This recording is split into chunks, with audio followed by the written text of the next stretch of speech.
Hema committee റിപ്പോർട്ടിന്റെ പൂർണ്ണരൂപം പ്രത്യേക അന്വേഷണ സംഘത്തിന് കൈമാറണമെന്ന് ഹൈക്കോടതി. നമസ്കാരം, കൊട്ടാരക്കര മീഡിയയിലേക്ക് സ്വാഗതം.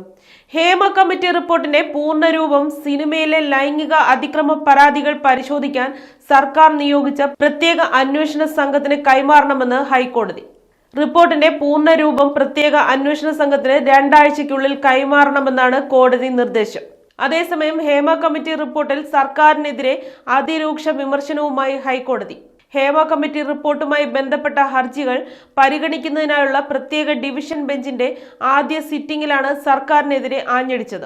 ഹേമ കമ്മിറ്റി റിപ്പോർട്ടിലെ ഗുരുതരമായ ആരോപണങ്ങളിൽ സർക്കാർ എന്ത് ചെയ്തെന്ന ചോദ്യത്തിന് പ്രത്യേക അന്വേഷണ സംഘത്തെ നിയോഗിച്ചെന്നായിരുന്നു സർക്കാരിന്റെ മറുപടി.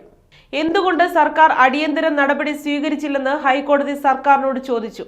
പരാതികളിലും വെളിപ്പെടുത്തലുകളിലും നിയമ നടപടി തുടങ്ങിയെന്ന് AG കോടതി മുമ്പാകെ മറുപടി പറഞ്ഞു. അതേസമയം പ്രത്യേക അന്വേഷണ സംഘത്തിനാണ് ഹേമ കമ്മിറ്റി റിപ്പോർട്ടിന്റെ പൂർണ്ണരൂപം കൈമാറേണ്ടതെന്ന് പറഞ്ഞ കോടതി അതിനുശേഷം മാത്രമേ മുദ്രവെച്ച കവറിലുള്ള പൂർണ്ണ റിപ്പോർട്ട് തങ്ങൾ തുറക്കുമെന്നും വ്യക്തമാക്കി. തുടർ നടപടി എടുത്തോ എന്നത് അടുത്ത സിറ്റിംഗിൽ പരിശോധിക്കുമെന്നും ഓഡിയോ സന്ദേശങ്ങൾ റിപ്പോർട്ടിന്റെ ഭാഗമാണെങ്കിൽ അത് ഹാജരാക്കണമെന്നും ഹൈക്കോടതി വ്യക്തമാക്കി.